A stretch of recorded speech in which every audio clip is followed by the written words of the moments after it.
May problema ka ba? Rose, may sasabihin sana ako sa'yo. Ano yan? Si tatay kasi balak akong pag-aralin ng architecture. Nakapasa na ako sa entrance exam. Oh, di magandang balita yan.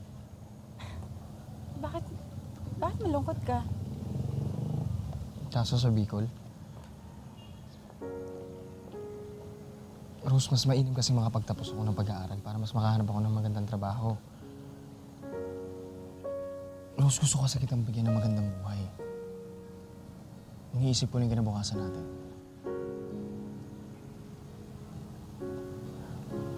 Rose.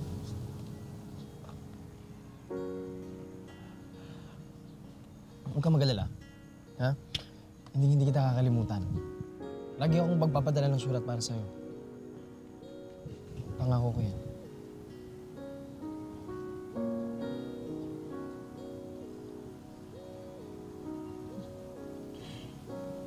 Ano pa ba magagawa ko? Nandiyan na yan eh. Pagbutihin mo na lang yung pag-aaral mo, ha?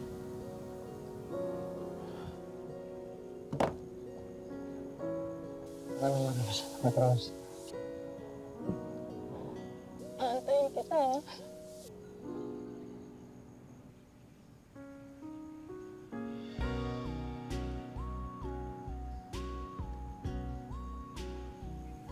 Ingatan mo yung sarili mo. Ah.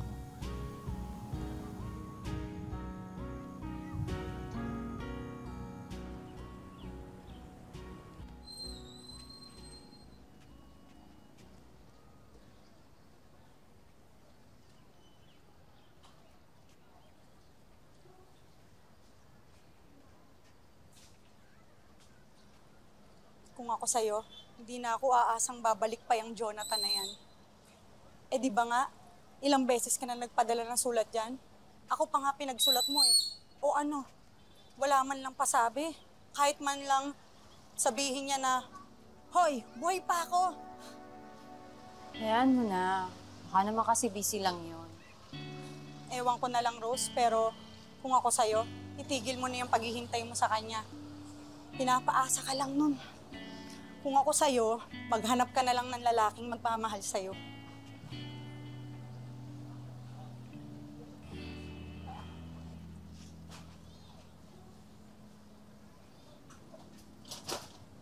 Sulat po.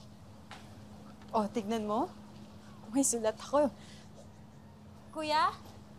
Para kanino po yan? Kay Evelyn Samonte po. O, di ba? Sinabi ko sa'yo. Ay, kuya, sa akin po yan. Galing po kasi yan sa boyfriend ko.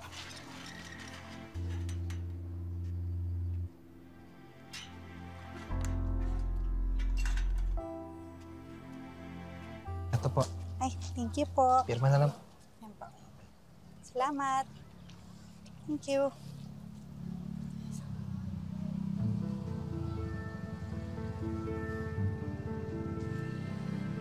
Rose, may bisita ka.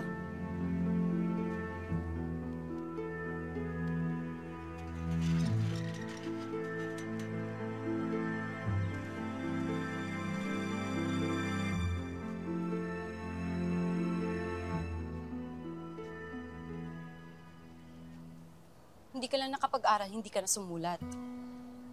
Ano? Rose, nagsakit kasi si tatay. Kaya kailangan ko magtrabaho.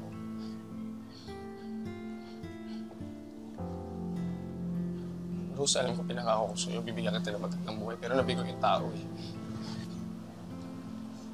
Sana patawarin mo ako.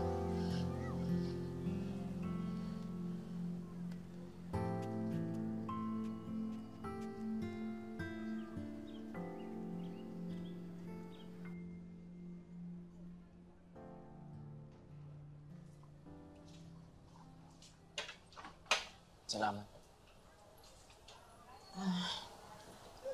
So, anong plano mo ngayon? May natira naman akong ipon mula dun sa pagiging ahente ko sa insurance. Naisip ko yung ako na talaga umalis dito eh. Ayoko malayo sa'yo. Kaya dito na lang siguro maghanap akong trabaho, mag-iipon.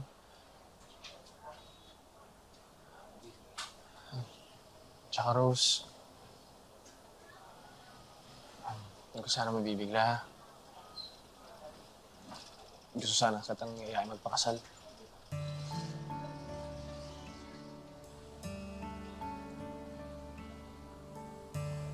Kailan?